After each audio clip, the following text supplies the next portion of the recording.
Hello students, आज की class में हम लोग एक इंस्ट्रूमेंट के बारे में पढ़ने वाले हैं जिसका नाम है पोटेंशियोमीटर। और इस क्लास में देखेंगे कि पोटेंशियोमीटर के हेल्प से हम लोग क्या क्या कर सकते हैं। सो फर्स्ट वन इज हम लोग कंपेयर कर सकते हैं सेल का इलेक्ट्रोमोटिव फोर्स यानी कि ईएमएफ को। And the second point is हम लोग internal resistance of a cell measure कर सकते हैं। आइए देखते हैं किस तरीके से हम लोग इस क्लास में पूरा डिराइवेशन हम लोग करेंगे और देखेंगे कि किस तरीके से एक्सप्रेशन निकाले जाते हैं। So let's start.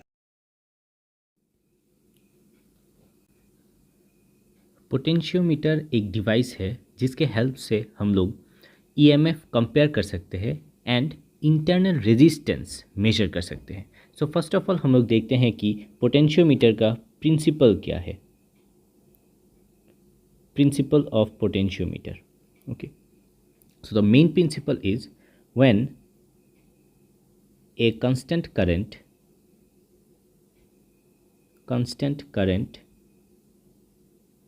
is passed,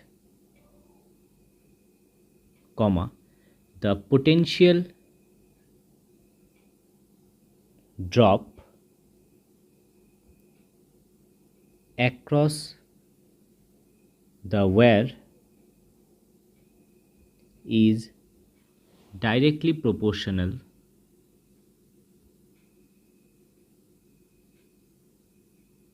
to the length of the wire.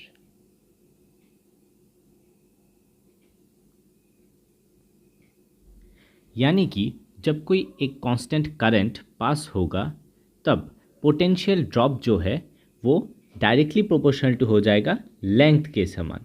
यानी कि हम लोग दूसरे तरीके से बोल सकते हैं कि पोटेंशियल ड्रॉप पर यूनिट लेंथ इज कांस्टेंट। तो आइए देखते हैं इसका थ्योरी किस तरीके से होता है। थ्योरी में चलते हैं। थ्योरी में क्या है, हम लोगों को तो ओहम्स लॉ पता है कि V equal to I R and और एक फॉर्मूला पता है रेजिस्टेंस का जो है कि R equal to rho L by A. Okay, A क्या है? ए है uniform cross sectional area. Okay, uniform cross sectional area, area of wire actually, ठीक है, वायर का एरिया है जो कांस्टेंट है। तो हम लोग यहाँ पे V equal to I multiplied by R के जगह पे रो एल बाई ए लिख सकते हैं।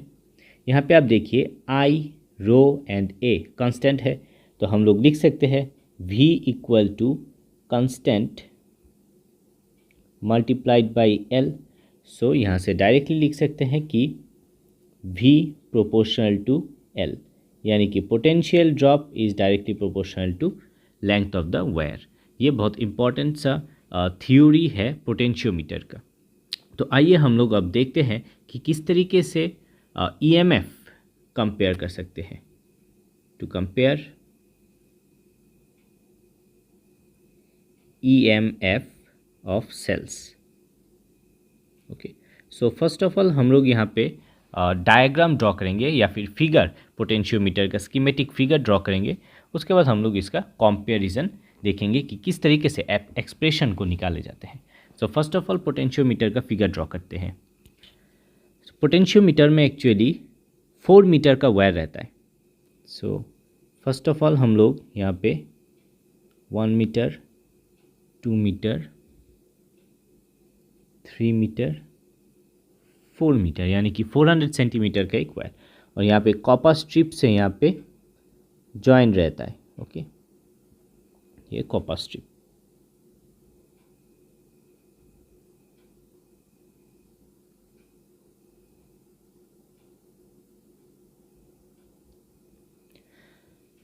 सपोज ये टर्मिनल है ए। ओके, इस टर्मिनल को हम लोग नाम देते हैं ए और इस टर्मिनल को हम लोग बी नाम देते हैं। सो यहाँ से फर्स्ट एक वायर जाके थ्रू रियोस्टेट, सपोज हम लोग एक रियोस्टेट यूज़ करते हैं, थ्रू रियोस्टेट यहाँ पे एक सेल, और इस सेल का नाम है auxiliary cell. Okay, auxiliary battery भी बोल सकते हैं या फिर सेल बोल सकते हैं। एक्चुअली ये लैक्लांस सेल है।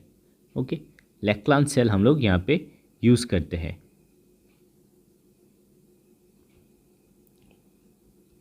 ओके, सो ये कनेक्ट होगा एक एमीटर के साथ। हम लोग यूज़ कर सकते हैं एक एमीटर, ताकि हम लोग को पता चले कि कितना करंट फ्लो हो रहा है। ओके, ये जाएगा डायरेक्टली पॉइंट ए पे। ओके, सो हम लोगों ने ये जो वायर है पोटेंशियोमीटर का, वायर के अक्रॉस हम लोगों ने potential difference through auxiliary battery connect कर दिए हैं। अभी हम लोग के लिए दो सेल चाहिए जिसका ईएमएफ हम लोग निकालेंगे। सो फर्स्ट ऑफ ऑल हम लोग यहाँ से दो वायर निकाल के तो सेल को कनेक्ट करेंगे। और याद रखिएगा ये जो पॉजिटिव पार्ट है ऑलवेज पॉजिटिव टर्मिनल, ये जो ई है ई का पॉजिटिव टर्मिनल के साथ जॉइंट होना होगा। सो ये जाके सपोज इसको हम लोग नाम देते हैं E1 और इसको हम लोग नाम देते हैं E2। ओके, सो ये सपोज यहाँ पे टू वे की है, हम लोग यूज़ करेंगे ये 1, ये 2 और एक यहाँ पे 3 कनेक्शन के लिए हम लोग टू वायर की। यहाँ पे गैल्वानोमीटर होगा, यहाँ पे एक रेजिस्टेंस बॉक्स होगा R। उसके बाद यहाँ से वायर जाके थ्रू जॉकी यहाँ पे कनेक्ट होगा। सपोज यहाँ पे हम लोग को बैलेंस्ड पॉइंट हम लोग को मिल जाते हैं। सो फर्स्ट ऑफ ऑल हम लोग को resistance per unit length consider करना होगा। सो हम लोग ले लेते हैं let x be the resistance per unit length. Okay, so first of all हम लोग 1 और 3 को कनेक्ट करते हैं। ओके, सो 1 और 3 को इस तरीके से कनेक्ट करते हैं। सपोज 1 और 3 कनेक्टेड है फर्स्ट। सो यहाँ पे हम लोग लिख सकते हैं कि E1 E1 इक्वल टू, यहाँ पे x है रेजिस्टेंस पर यूनिट लेंथ, यानी कि रेजिस्टेंस बाय लेंथ। तो इसके साथ हम लोग अगर लेंथ मल्टीप्लाई कर देंगे तो यहाँ पे हम लोग को रेजिस्टेंस मिल जाएगा। तो हम लोग x into L1 multiplied by I जो है कांस्टेंट, हम लोग ये इक्वेशन लिख सकते हैं और इसको इक्वेशन 1 दे देते हैं। सो सिमिलरली जब हम लोग अभी ये 1 3 को हटा के 2 और 3 को कनेक्ट करेंगे तो हम लोग ये वाला लाइन को हम लोग मिटा देते हैं, 1 और 3 को कनेक्शन उठा देते हैं और उठा के हम लोग क्या करेंगे 2 और 3 को हम लोग कनेक्ट करेंगे, 2 और 3 इस तरीके से। ठीक है, तो अभी E2 कनेक्ट हो गया है। तो हम लोग यहाँ पे लिख सकते हैं कि similarly E2 equal to x into L2। Suppose L2 हो गया हम लोग का नया balanced point. Okay, L2 multiplied by I, ये हो गया इक्वेशन 2। अभी हम लोग इक्वेशन 1 और इक्वेशन 2 को डिवाइड कर देंगे। So dividing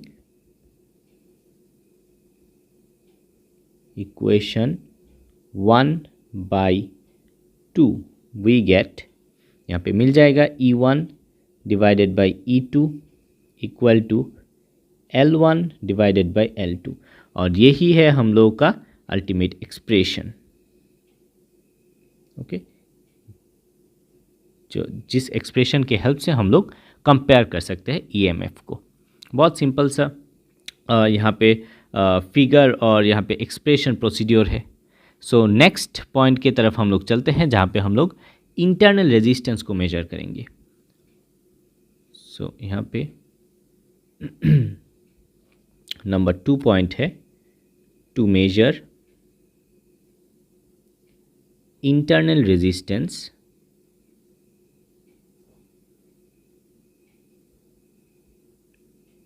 of cell. Okay, so हम लोग का जो पोटेंशियोमीटर का फिगर है हम लोग का सेम फिगर रहेगा। तो इसके लिए हम लोग यहाँ पे कॉपी कर लेते हैं इस फिगर को।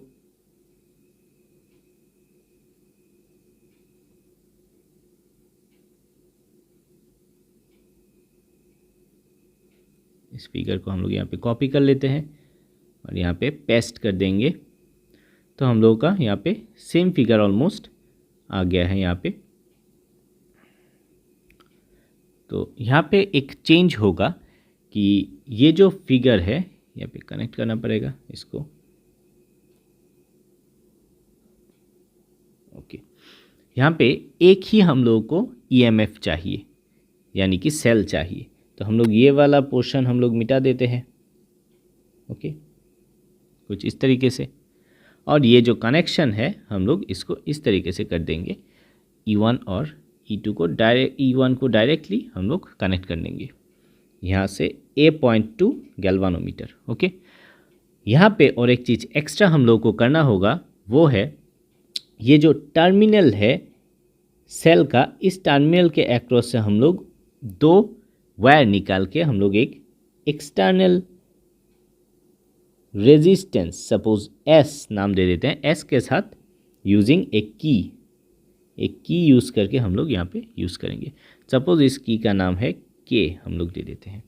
Okay, so first of all हम लोग की को हम लोग ओपन रखेंगे, K रिमेन्स ओपन।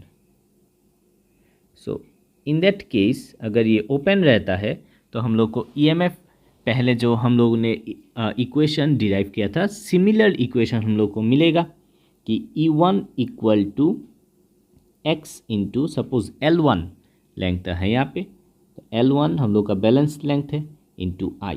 सो ये रह गया equation suppose 1। Okay, so next हम लोग क्या करेंगे, ये जो की है इस की को हम लोग क्लोज कर देंगे यानी कि कनेक्ट कर देंगे। जब ये की को हम लोग कनेक्ट कर देंगे तो यहाँ पे जो S शंट रेजिस्टेंस हम लोग यूज़ किया वो काम आ जाएगा। तब क्या हो जाएगा, हम लोग लिखते हैं K remains closed. Okay, close करने के बाद हम लोग को क्या मिलेगा, टर्मिनल पोटेंशियल डिफरेंस मिल जाएगा, क्योंकि ये जो रेजिस्टेंस S है ये पैरेलली कनेक्ट हुआ है ईएमएफ के साथ। ओके, सेल के साथ। तो यहाँ पे क्या आ जाएगा, V आ जाएगा, terminal potential difference. And suppose L2 हो गया हम लोग का बैलेंस्ड लेंथ, तो हम लोग लिखेंगे x into L2 multiplied by I। ये इक्वेशन 2 आ गया। तो अभी हम लोग डिवाइड करेंगे, डिवाइडिंग इक्वेशन 1 बाई 2। तो हम लोग को मिल जाएगा कि E1 divided by V equal to L1 divided by L2। Okay, ये इक्वेशन को हम लोग 3 रखते हैं। सो हम लोग को अभी पता है कि इंटरनल रेजिस्टेंस का एक एक्सप्रेशन है। We know that the internal resistance